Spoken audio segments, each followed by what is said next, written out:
Assalamualaikum warahmatullahi wabarakatuh. Pada kesempatan kali ini, Bapak akan menjelaskan kepada kalian mengenai tabel periodik atau sering disebut dengan susunan berkala unsur.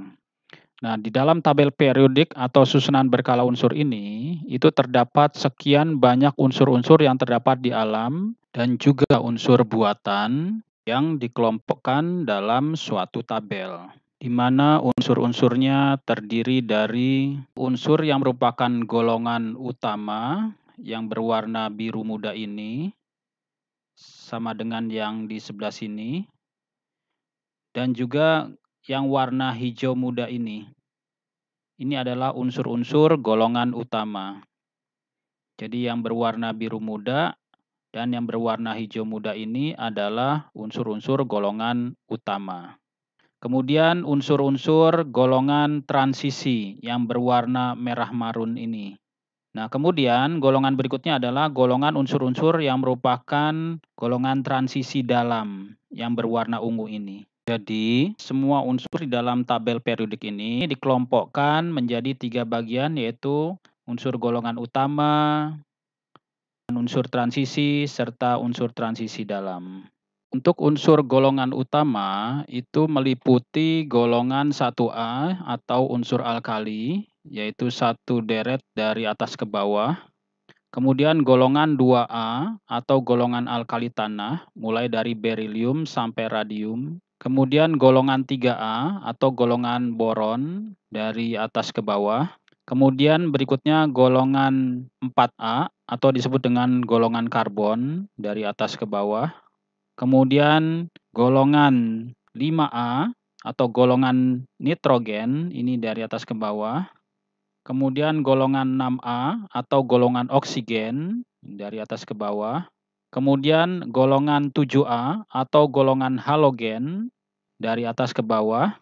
Kemudian golongan gas mulia atau golongan 8A, ini dari atas ke bawah, mulai dari gas helium, neon, argon, kripton, xenon, radon. Kemudian yang berwarna merah marun di sini adalah unsur-unsur transisi.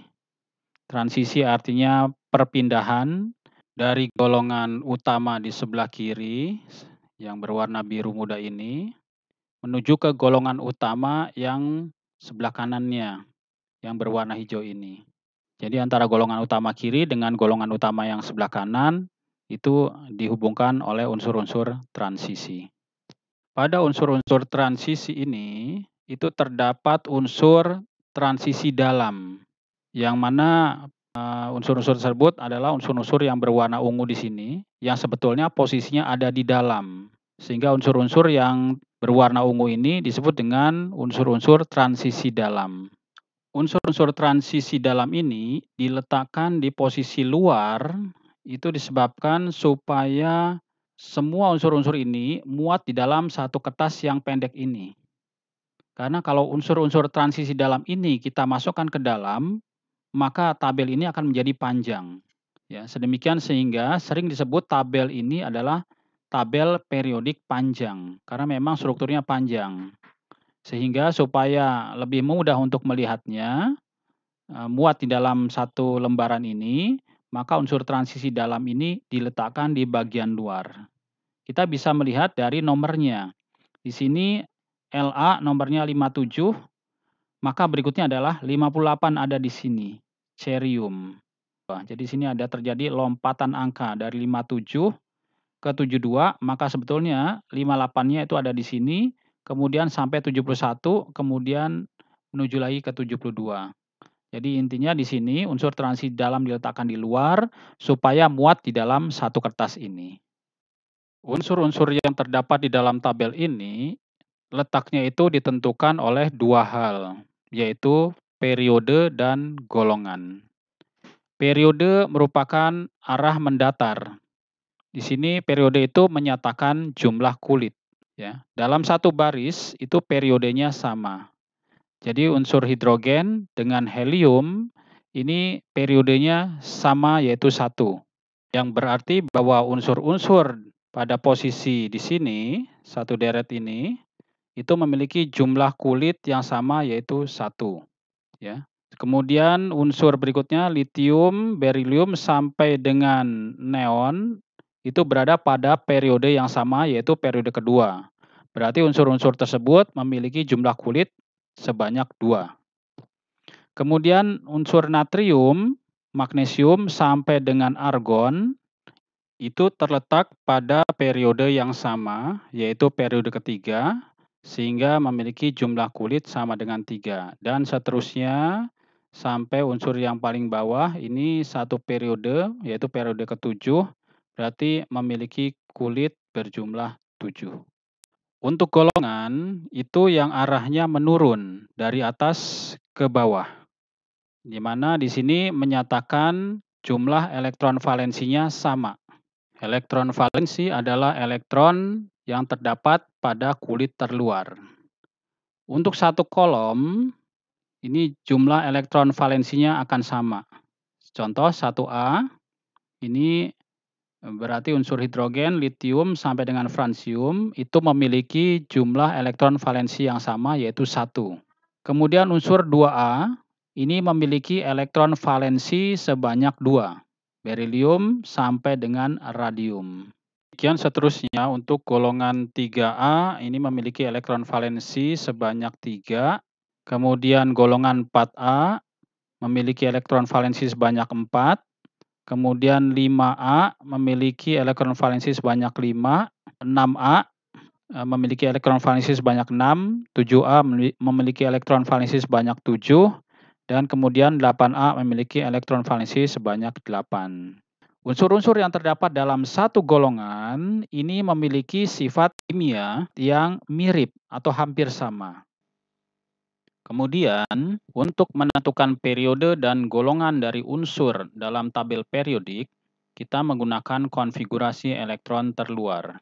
Jadi, bila elektron terakhir pada konfigurasi elektron terluarnya itu menempati subkulit S atau P, maka unsur tersebut merupakan golongan A atau golongan unsur utama.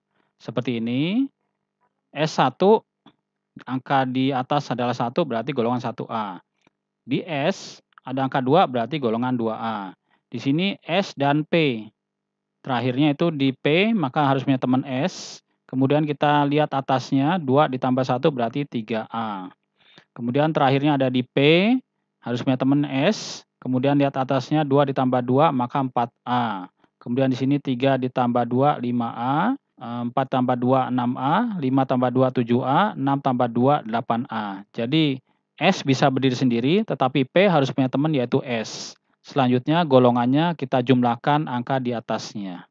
Nah, untuk yang elektron menempati subkulit D, maka unsur tersebut merupakan golongan B atau golongan unsur transisi. Nah, contoh di sini. Ketika elektron terakhir terletak pada subkulit D, maka dia harus punya teman yaitu S. Nah, kemudian kita tinggal jumlahkan angka di atasnya. 2 tambah 1 berarti 3B. Kemudian kalau di sini 2 tambah 2, 4B. 2 tambah 3, 5B. Nah, di sini 2 ditambah 4 atau 1 ditambah 5, karena ini lebih stabil, 6B. Kemudian 2 ditambah 5, 7B. Nah, kemudian 2 tambah 6, 2 tambah 7, 2 tambah 8, ini ketiga unsur tersebut adalah unsur golongan 8B. Kemudian ketika elektron terakhirnya di sini di posisi D ada 10, di sini 1 atau di sini 9, sini 2, maka ini adalah golongan 1B. Kemudian kalau di sini 10, di sini 2, maka golongan 2B. Untuk konfigurasi golongan B atau golongan unsur transisi, subkulit D ini harus ditemani oleh subkulit S, di mana angka kulit S itu lebih tinggi 1 poin dibanding angka di depan subkulit D. Jadi seperti ini. Terakhirnya 4S2, 3D1. Sehingga di sini periodenya itu adalah periode 4. Kita ambil kulit yang paling tinggi, 4. Kemudian golongannya kita jumlahkan elektron di atasnya 2 tambah 1, 3B. Di sini juga sama, kita ambil kulit yang paling besar, yaitu angka 4. Kemudian ini adalah periodenya. Kemudian golongannya adalah 2 ditambah 2, 4B. Kemudian di sini ketika elektron berada di subkulit D dengan jumlah elektron 3, temannya adalah 4s2. Periodenya adalah kulit yang paling besar di sini. Kemudian golongannya 2 ditambah 3, 5B. Dan seterusnya seperti ini. Sekarang mari kita lihat contoh berikut. Ini natrium nomor atomnya 11, berarti elektronnya ada 11. Kita konfigurasikan 1s2, 2s2, 2p6, 3s1. Di sini S bisa berdiri sendiri, dan di sini 3s1 berarti angka di depan adalah periodenya, yaitu 3. Kemudian angka di atasnya berjumlah 1, berarti golongannya 1A. Jadi kita bisa temukan unsur natrium pada periode ketiga dan golongan 1A. Kemudian kita lihat unsur silikon di sini dengan nomor atom 14. Kita konfigurasikan elektronnya ini berjumlah 14. 1s2, 2s2, 2p6, 3s2, 3p2. Nah, kita lihat di sini, elektron terakhir ada di P, maka dia harus punya teman yaitu S dengan nomor kulit yang sama. Nah, di sini berarti kulit atau periodenya adalah 3. Kemudian golongannya kita jumlahkan, yang atas 2, ini juga 2, 2 tambah 2, 4. Sehingga golongannya adalah 4A. Nah, jadi di sini kita bisa temukan unsur Si pada periode ketiga dan golongan 4A. Untuk konfigurasi yang berdasarkan kulit, seperti contoh natrium di sini, ini kulit 1, ada 2 elektron, kulit 2, ada 8 elektron, kulit 3, ada 1 elektron. Konfigurasi berdasarkan kulitnya bisa ditulis 2, 8, 1. Ini berarti kulitnya ada 1, 2, 3. Kulitnya ada 3, berarti periodenya 3. Kemudian elektron valensinya itu 1, maka golongannya 1A.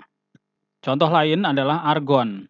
Argon bisa kita tuliskan konfigurasi berdasarkan subkulitnya 1s2, 2s2, 2p6, 3s2, 3p6. Berdasarkan kulitnya, di sini kulit pertama ada 2 elektron, kulit yang kedua ada 8 elektron, kulit yang ketiga ada 8 elektron. Bisa ditulis menjadi 288. Berarti kulitnya ada 1, 2, 3. Berarti periodenya ada 3. Kemudian elektron valensinya, elektron pada kulit terluar ada 8, berarti golongannya 8A. Kita ambil contoh berikutnya lagi. Unsur dengan nomor atom 17, kita konfigurasikan elektronnya, 1s2, 2s2, 2p6, 3s2, 3p5. Kita bisa berdasarkan kulit menjadi 2, 8, 7. 2, 8, 7. Nah, di sini subkulitnya P harus punya teman S, berarti kulitnya ada 3, periodenya berarti 3. Kemudian elektron di sini 2, di sini 5. Kita jumlahkan menjadi 7 elektron, maka golongannya adalah 7A. Atau kalau berdasarkan kulit, 2, 8, 7. 2, 8, 7, kulitnya ada 3, periodenya 3, elektron valensinya ada 7, golongan 7A. Kemudian di sini unsur X dengan nomor atom 29, kita konfigurasikan seperti ini. Elektron terakhir ada di 3D10. Atau 3D9, di sini 4s2. Nah, subkulit D harus punya teman yaitu S. Di mana kulitnya di sini pasti lebih tinggi dibanding subkulit D sebelumnya. Nah, di sini kita ambil posisi yang terakhir ada di 4s1, 3D10. Nah, dari sini kita bisa lihat bahwa kulit yang tertinggi adalah 4, berarti periodenya 4. Golongannya kita jumlahkan elektron yang atas, 1 ditambah 10, 11, atau 1B. Ini adalah unsur golongan transisi. Nah, sekarang perhatikan soal berikut ini, di mana di sini unsur tersebut sudah diketahui letaknya pada posisi ini. Nah, pertanyaannya adalah berapa besar nomor atom dari unsur T tersebut. Untuk menjawab soal ini, maka kita harus tahu posisi, periode, dan golongan dari unsur T tersebut. Di sini unsur T terletak pada periode ketiga. Kemudian unsur T ini terletak pada golongan 6A. Berarti kita harus menentukan konfigurasi elektron valensinya atau konfigurasi elektron terluarnya. Ya, periode ketiga, golongannya 6A, berarti masih sampai dengan P. Karena S itu jumlahnya 2, maka pasti menggunakan subkulit P. Jumlahnya di sini harus 6. Golongan itu adalah angka di atas dijumlahkan.